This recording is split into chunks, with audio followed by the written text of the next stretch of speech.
and welcome. This is It's Always About Love, and I'm Lee Evans.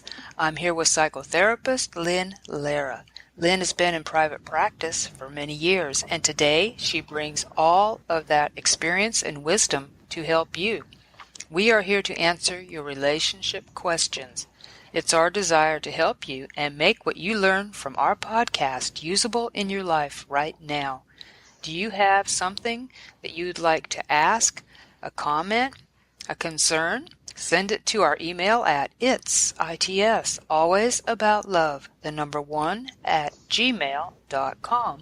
Now, let's get started. Are you there, Lynn? Yes. Yay! I always know she's going to say it now. Hi, Lee. How are you, honey? I am so good. I'm feeling so much better. Yes. Why? I'm not really sure because it's Monday, and usually, Mondays aren't so good for everybody, but this Monday's been very good for me. Good. Yeah. How about you? Yeah, I'm fine. I had an eye exam on Friday because I haven't had one in a long time. This is one where it's a real doctor and they look for cataracts and things, big time. But somehow, maybe with stuff they put in my eyes to dilate the, what's the black part called? Pupil? The pupil? Is it the pupil? Anyway, and my eyes are so red now and so swollen and I look awful. Uh-oh. Yeah, I look awful, all red. Now, I was supposed to go today, but I couldn't find the office. They wanted to send me to another of their doctors so I'm going to go tomorrow at 10. But it's really something. I've never had anything goes wrong with my eyes. I think I had pink eye once a long time ago. Anyway, so that's how my day's been. Just as soon people didn't see me. And I thought about it because we're going to go live, where we're doing a video each day. And I thought, I am so glad that I didn't have this done when I get these swollen eyes. Oh, it's okay. That's just my vanity. So that's how I've been. I'm kind of wiped out by it. But yes, happy to be here. And I understand that the woman we're calling Sharon wrote back to us, right? Yes, she did. She did write back to us. Good. And so would you read her first letter so that we can catch everybody up? We're going to talk about her with her permission, right? Correct. Yeah. I'd be happy to. Good. So here we go. It starts out, "Hi. I was wondering if you could give me some help. I have been with my boyfriend for more than 2 years now, and we still are arguing over silly things. When we met 2 years ago, I fell in love with him and wanted to be with him since the start, not giving myself much time to get to know him. I noticed he wasn't so sure about being in a relationship, and I talked to him a few times about stopping the relationship because he didn't seem interested. He didn't put much effort in trying to resolve things, but every time, in the end, I stayed because I didn't want to lose him. Since the start, I've never seen him be interested or ever ask questions about me. Almost every time we had an argument, he wouldn't do any effort in resolving it and would go to sleep right away without worrying about how I felt. And plenty of times I cried myself to sleep 'cause I wanted the situation to resolve. It really looked as he was only interested in having a nice time and not having a problem at all.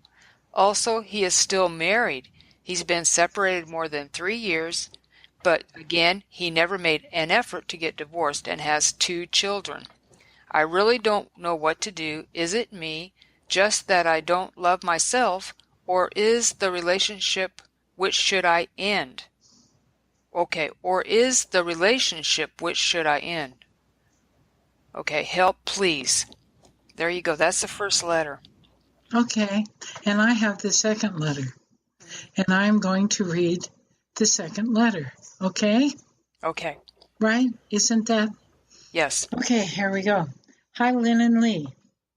He has told me a lot of things about his past from the start, like that he always cheated with his girlfriends, and that made me feel very insecure. I think it's because I asked him and he gave me too many details. Also, he's made some comments since we met, which I don't really like. He said that if he would ever leave me, it would not be for a younger woman. I'm 36 and I've never felt old, but since then I started feeling worried about my age. Once he said I looked horrible in a dress. He said he would never cheat. He wouldn't do it to me. But I feel really insecure. I cannot forget the past, and he is very insensitive lots of times. Thanks. I'm confused. Yeah. What are you Some, confused? What are you confused about? okay, he's made lots of comments since we met, which I don't really like. He said that if he would ever leave me, it would not be for a younger woman. What confuses you? I don't know. I just don't quite understand that. Well, he's saying if he did leave her, he wouldn't be looking for somebody younger. Oh, okay. So that made her feel old? Yeah, maybe she miswrote that because I looked at it too, and then, yeah, I don't know. And he said she looks horrible in a dress. Mm-hmm. Okay, what do you think? Well, I know that when in the first one, we weren't sure of a lot of details, so she's given us some more details. So she's trying to explain to us in what ways that he's made her feel insecure or uncomfortable in the relationship with him. Because she asked in her questions in the previous email, I really don't know what to do. Is it me, just that I don't love myself enough, or is it, I think she means, or is it the relationship which I should end? It's as if the two words are turned around, because it says, or is the relationship which should I end? I think she means, or is the relationship, or is it the relationship which I should end? So she's trying to give us facts or things to substantiate that she's looking for reasons that the relationship should end. So she's given us details. We asked things about did we ask about the children? Because we found out he was married still and had two children. We said something about the children, sure. Yes. So we didn't find anything out about the children. But he still sounds like a back walking away to me. You love back walking away. Yes, I do. Yes, I do. You love that saying. I do too. It's fun because it's so easy to understand. I love those things. You know, and somebody who's in the field today and was trained like within the last 5 years or so said she uses things that are out of the past. And I went, you betcha. And they work really well. Anyway, oh, my puppy's coughing. That's his heart when he does that. Okay, so what do you think, Lee? I'm thinking he's a back walking away, or it seems to be he's a back walking away. He is. He's a good example of a back walking away. Now, what do you think? I'm thinking she is too because of what the details she gave us. Last time. Right. Sure. So what do you think? What do I think now? About the relationship. Oh, I'm thinking, well, I'm still stuck on the fact that he's still married and he has the two children. I'm still stuck on that fact. Right. And we don't know what mom is doing with the kids and if mom is just not divorced. We don't know. Right. However, this is a woman who wrote again about her relationship. Okay? Okay. And so what does that say to you? Because well, she's the one that's concerned about it. He's not writing us, so we're not hearing his side of it. But Hmm. she's the one that's concerned about it, so she's obviously the one that wants to fix something. She thinks something's broken and she wants to fix it. Hmm. Or that's what I think. Okay. So, look, she has a choice to make.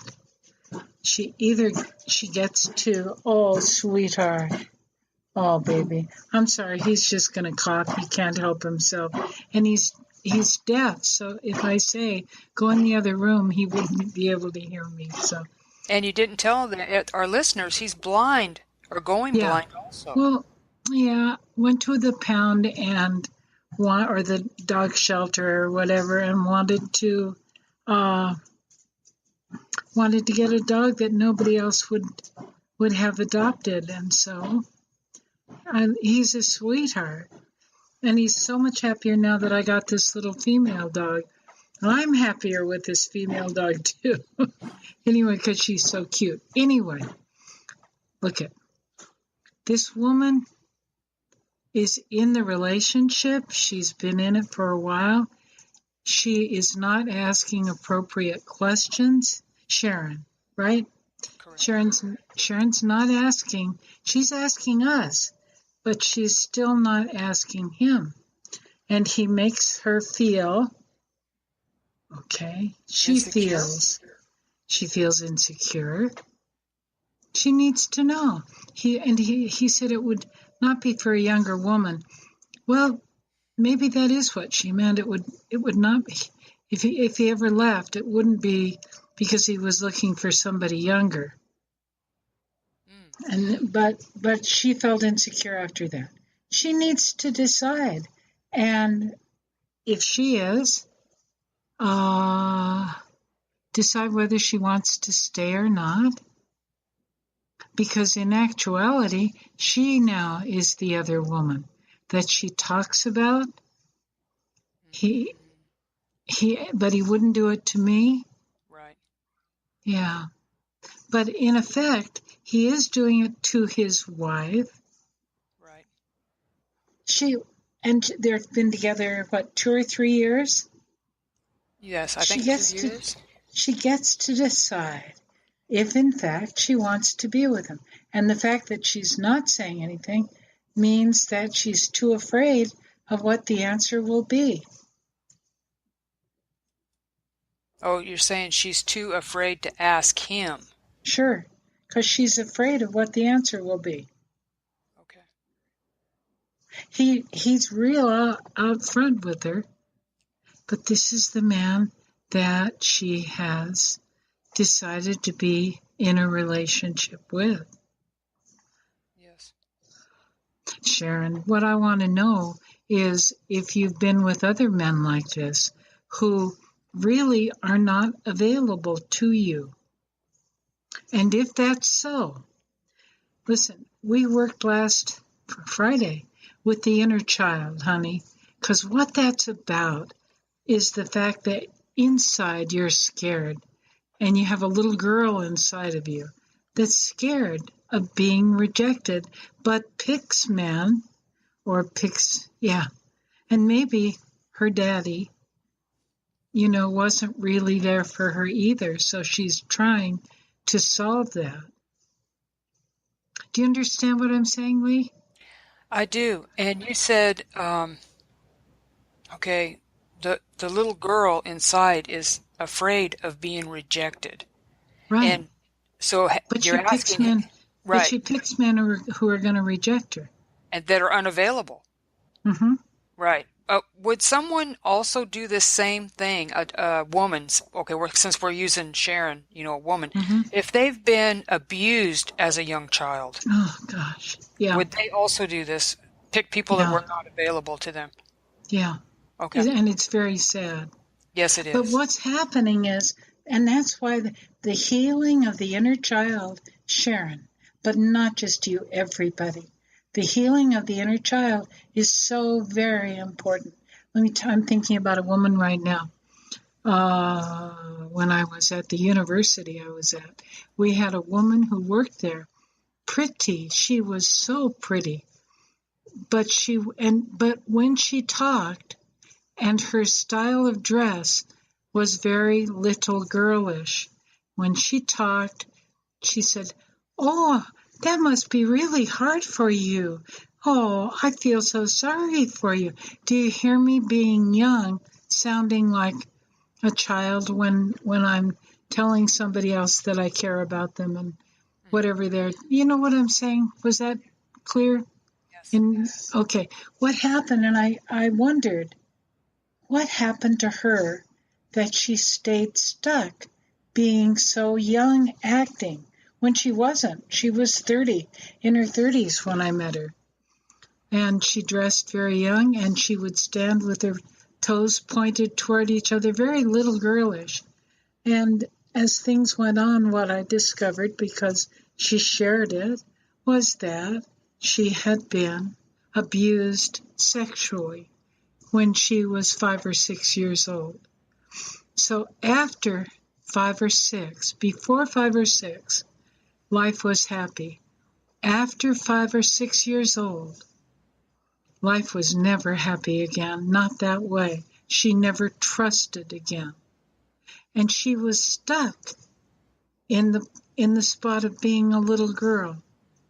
So the job that I wanted to help her with was to help her allow herself to take care of that inner child and to move on so that she could pick a man who was available to her, who she could trust.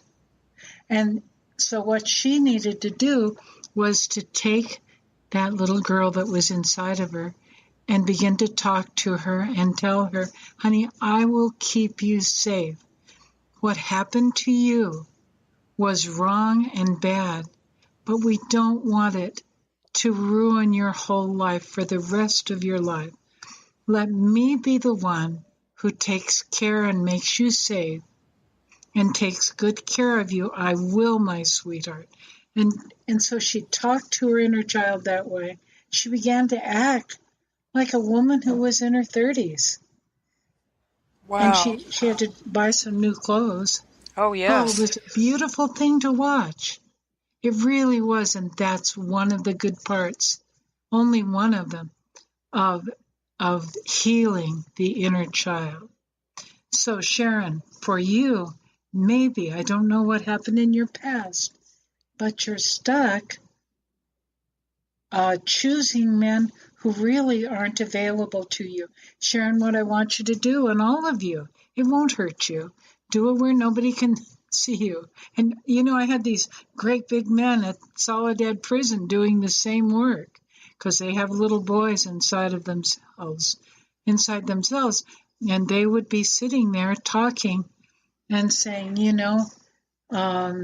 my kid, he never had any fun. He was always getting beat up at school.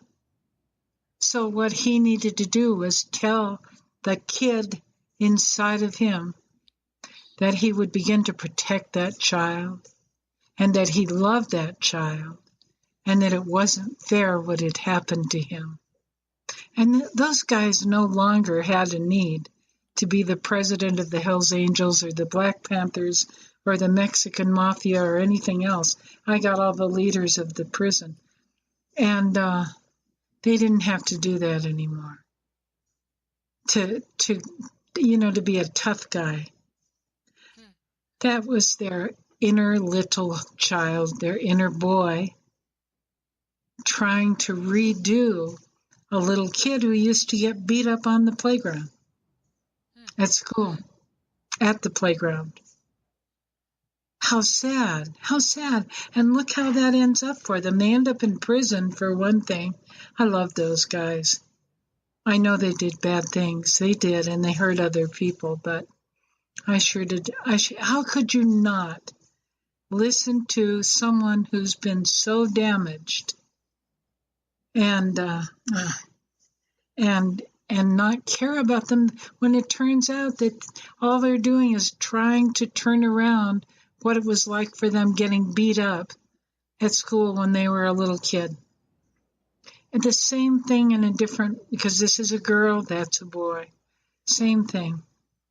Sharon, something's going on with your little girl. You're needing to work with her and help her. And that means becoming her mother, her mommy that never protected her when she was little. And the reason, and you're going to stay stuck, Sharon, with a fellow, and maybe the two of you can. Once you've healed your inner child, maybe you won't be afraid to say to him, look, it's time. Tell me the truth. Do you wish to get married or do you not? You are still married. You haven't done anything about it. I can't be with you and I won't be with you until you do something about that. We don't know whether he's living with his wife or living with Sharon. We don't know that. Right.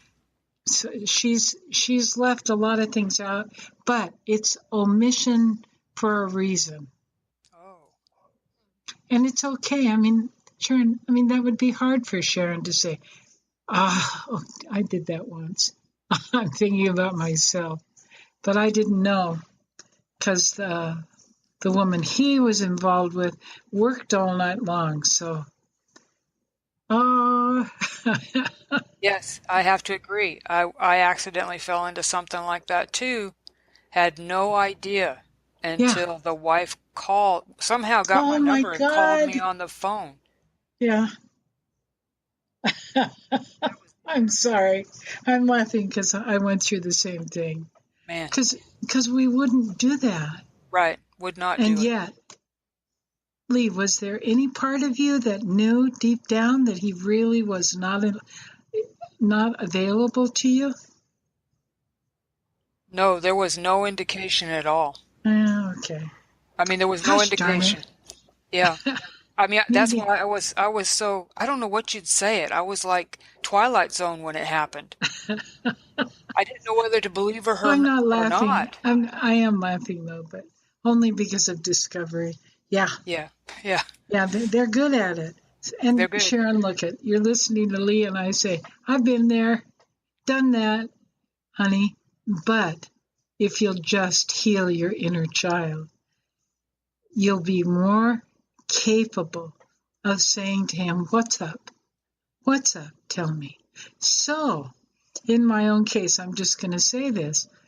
When I found out what really was going on, because there was a strange phone call by the woman that he was involved with, I just went, that's it. I will never, ever be involved with him again. And I honestly wasn't. He came by once, and I had some friends there, and that was it. I just pretty much come on in, but I ignored him, and eventually he got up and left, and that's the last time I saw him. And it was okay, but it hurt. Oh, it hurt because I wasn't expecting it, Sharon. It hurts, but I changed in a very positive way, and you will too. And it doesn't have to have that ending, but you need at some point, instead of asking Lee and I, you're the only one who can decide and find out and tell us or tell him. Tell your little girl how much she deserves things to work out and that she deserves to be with someone who really is available to her. And by the way, in my relationship, Lee, I really did meet the fellow that I was going to marry soon after that. That was very nice. So I don't know how yours ended. Mine ended in a good way. But mine took an altered turn. But that's a good ending. That's, I'm glad that happened. I was too. So, but the thing was that what we needed to do was work with our little girl. And Sharon, you do too, honey. You do. It's the only way this can end the way you want it to. All of you, don't be afraid. Even those of you who've been married for years. Don't worry about it. Heal your inner child. No therapist can do that for you. You're the only one that can. And let me tell you why you're the only one who can see her. Or him. If I tell you, Lee, if I tell you I can see my little girl over there, you won't know what she looks like. If I say I feel really close to her and I love her, honey, I love you. If you're my therapist, you cannot say that to her. You can't see her. She isn't real to you. That's why it's so important that you not let anyone else do your work and you become your own mother or your own father, your own parent. Reparenting, best thing that's ever happened. Is there Okay? Lynn, But like you were talking about the one that she'd been abused as a child and yeah, she stood with her toes pointed towards yeah, each other and she talked in right. that real childish voice. Uh-huh. You gave her sort of a script to say to herself, to her inner child. Is there something, would that script be a good thing for everybody? I will keep you safe. What happened to you was wrong. I mean, if someone had been abused, Mm-hmm. but I am here to take care of you and protect you. Wonderful. That I would mean, be okay. how would your inner child feel? How would your little girl feel if she heard those words from you? You feel secure in the fact that someone cared. How would okay? And My the little inner child or a child would feel that was love mm-hmm. And and security, and security. and somebody finally loved them. Right. Yep. It's a wonderful thing, this healing of the inner child, of the little girl or the little boy that's inside of us. Everybody has it. I promise you, I worked with the president of a bank. he, good suits. I loved it when he came in. He was funny. He had a special room in his bank up above on the 26th floor or something of the building. It was a big bank. And it was locked. Nobody could get in except special people who had a key. and he had a lot of liquor in there. And that's what they used to do. They'd use their special key and go get something to drink. When he was done with his inner little boy working, he said, I changed the lock on the door. That was great. No more doing that stuff. He became a much better boss to the people who worked for him. He wasn't somebody who was, oh my God, I'm thinking about Trump right now. He wasn't somebody who was actually a little boy So he trying to. was fighting his own dragons, or in fighting his own dragons, he wasn't effective at really doing a good job of his job. He probably did a good job, but he became a better boss because he became a better person for himself. Yeah, he became an adult, a real live adult, not with a secret key where you could go get something to drink in the middle of the day. That wasn't a good boss. That was a boss who was secretive and lousy. Okay. He became a really good boss, and his bank was successful, but he became much more successful. Wow. So, how about interesting stories? Everybody, well, but look at those guys who were in prison for murder, Yes. etc., etc. That's good. Wow. I call them testimonies, but they're good. And good to remember, because I'm going to remember the banker one because he was at the top of his game, you would say. Mm-hmm, he But was. still he was still fighting something invisible. Look. I know you guys voted for Trump. There's going to be lots of you out there who did. Trump has a little boy inside of him that needs attention so that he can grow up. Trump is not a bad person. None of us are bad. We are all going to go to heaven.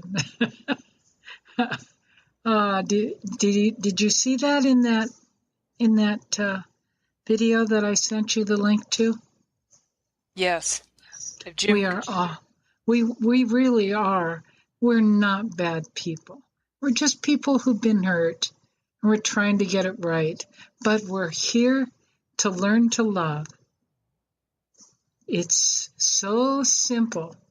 And, okay, what's his name, Lee? What's the name of the doctor who's a cardiologist who wrote Life After Life? Raymond Moody.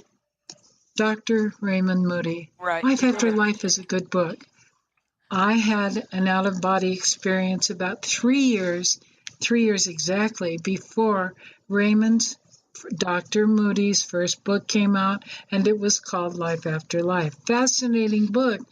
But what he said was, Lee, am I short on time? Am I going too far? I think you're over, but you can finish. Go ahead. Anyway, what he said was that all of his people that he wrote about had near-death experiences. And he said that there was a theme with each one of them. And that was that not all of them had this experience, but many of them had the same kind of experience. They came upon a being of light. That's what he called it, a being of light. And the being of light said, "Have you learned to love yet?" Oh, I'm getting chills as I say this. And 3 years before Dr. Moody's book came out, had an out-of-body experience, the first one I ever had, and I've only had 2 or 3, folks, so it isn't something I try to make happen. I don't think that that's fair. I have them if I'm supposed to, and I never have ever known it was going to happen before it did or anything. But in that first experience I had, I was what I call an oval of light, connected to other ovals of light by beams of light. And my job, and all of our job in this large circle of ovals of light, it was so loving. It was bliss. That's what it's like on the other side. And the reason that I said, we are all going to go to heaven. We all are. We've made mistakes, but we are God's children. And whatever you call God, or even if you don't believe in a God, it's okay. It's okay, folks. You're here to learn to love. Okay, Lee, I know I went way over, and I didn't do the next letter. And I always do this, Lee, but I love it. I have a good time. And it's all true. You guys, it's all true. Sharon, do something with your little girl. And you're going to be, I told you when we started this, two programs ago, I promised you that everything would change. And I definitely continue to make that promise for you. Everything will change. Love your child. And you'll see, you won't be so scared to ask this fellow that you're with. You guys may end up living together and being happy for the rest of your lives. We don't know. He may suddenly feel that you're the one that he's been waiting for and looking for. We don't know, honey, but you've got to do your own work and heal your inner child. And I need to stop because we're done. And I went way over, We're good. Well, thank you, Lynn. That was, oh my gosh. I love what you said. Love your child. So I'm going to tell our listeners, love your child. Well, make that the title of the program. Love your child. Okay. So it is. It's Love Your Child. We will be back tomorrow, Tuesday, 5 p.m. Pacific time. So until then, remember, it's always about love. And we love you. Good night, everyone. Yes.